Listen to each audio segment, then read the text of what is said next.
से income from asset transfer to son's wife. आपने son अपने बेटे की वाइफ को यानी कि डॉटर इन लॉ को कोई असेट ट्रांसफर किया है।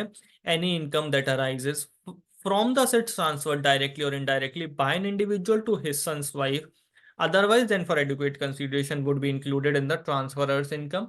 तो अगर आप अपनी वाइफ अपनी डॉटर इन लॉ को भी कोई असेट ट्रांसफर करोगे बिना कंसिडरेशन लिए, तो उसकी भी इनकम आप ही के हैंड्स में टैक्सेबल होगी इंस्टीड आपकी डॉटर इन लॉ के हैंड्स में।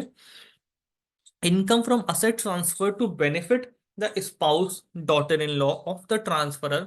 आपने कोई असेट ट्रांसफर किया है किसी एसोसिएशन ऑफ पर्सन को, किसी पर और दूसरे पर्सन को, और कह दिया, मान लीजिए कि मिस्टर एक्स कहते मिस्टर राम कहते हैं मिस्टर श्याम से कि ये मेरा घर है, ये आप ले लो, इससे हर महीने 1 लाख रुपए का रेंट आता है। वो 1 लाख रुपए का रेंट मेरी वाइफ और मेरी डॉटर इन लॉ के ऊपर खर्च कर देना। तो उस केस में क्या हो रहा है, वो डायरेक्टली बेनिफिट उसकी वाइफ या उसकी डॉटर इन लॉ डिराइव कर रही है उसकी प्रॉपर्टी से। तो वो जो इनकम आएगी 1 लाख रुपए, वो स्टिल मिस्टर राम के हैंड्स में टैक्सेबल होगी, ना कि मिस्टर श्याम के हैंड्स में टैक्सेबल होगी।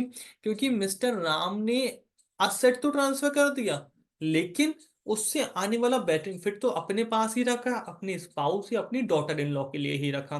तो उस केस में उससे आने वाला, क्योंकि बेनिफिट उनको खुद ही मिल रहा है, इसलिए टैक्सेबिलिटी भी मिस्टर राम के ऊपर ही आएगी।